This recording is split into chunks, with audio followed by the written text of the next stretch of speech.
പപ്പയ്ക്കും അമ്മയ്ക്കുമൊക്കെ നമുക്കാവുന്ന പോലെ എന്തെങ്കിലും വാങ്ങിച്ചു കൊടുത്ത് അവരുടെ ഈ ഒരു ചിരി ഒന്ന് കാണാൻ വേണ്ടിയിട്ട് കുറേ നാളായിട്ടുള്ള ആഗ്രഹമാണ്. ആൻഡ് വെറുതെ ഇരുന്നപ്പോൾ ഞാനും എൻ്റെ സിസ്റ്ററും കൂടെ ഇറങ്ങി.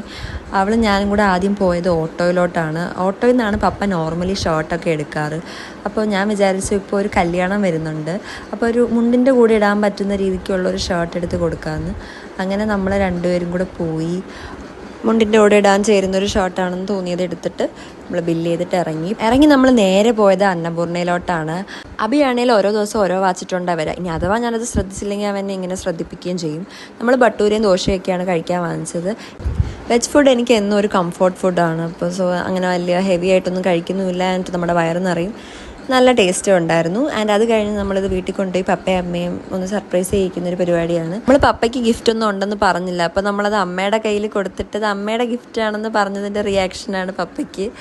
പ്രത്യേകിച്ച് ബർത്ത്ഡേയോ ആനിവേഴ്സറിയോ ഒന്നും ആയിട്ടല്ല, വെറുതെ റാൻഡമായിട്ട് കൊടുക്കുന്ന ഒരു ഗിഫ്റ്റാണ്. അപ്പോൾ പപ്പ ഒട്ടും എക്സ്പെക്റ്റ് ചെയ്തതുമില്ല. അപ്പോൾ വെറുതെ ഒരു ഗിഫ്റ്റ് കിട്ടുമെന്ന് എന്തായാലും അവർ എക്സ്പെക്റ്റ് ചെയ്യത്തില്ലായിരുന്നു. ആൻഡ് പൊതുവെ പേരൻസൊക്കെ പറയുന്ന പോലെ അവരും പറഞ്ഞു എന്തിനാ വെറുതെ ഇതൊക്കെ വാങ്ങിക്കുന്നതെന്നൊക്കെ. പക്ഷേ എന്തായാലും ഉള്ളിൻ്റെ ഉള്ളിൽ അവർക്കൊരു സന്തോഷം കാണും. പിന്നെ അമ്മയ്ക്ക് നമ്മൾ ശരിക്കും കൊടുക്കാൻ വെച്ചിരുന്ന ഗിഫ്റ്റും കൊടുത്തു. ഇതൊക്കെ ചെറിയ ചെറിയ ഹാപ്പിനെസ് അല്ലേ. അപ്പോൾ നിങ്ങൾ എന്തായാലും നിങ്ങളുടെ പേരൻസിന് നിങ്ങളെക്കൊണ്ട് പറ്റുന്ന പോലെ എന്തെങ്കിലുമൊക്കെ ചെറുതായിട്ട് വാങ്ങിച്ചു കൊടുക്കുക. അപ്പോൾ അത്രേ ഉള്ളൂ. താങ്ക്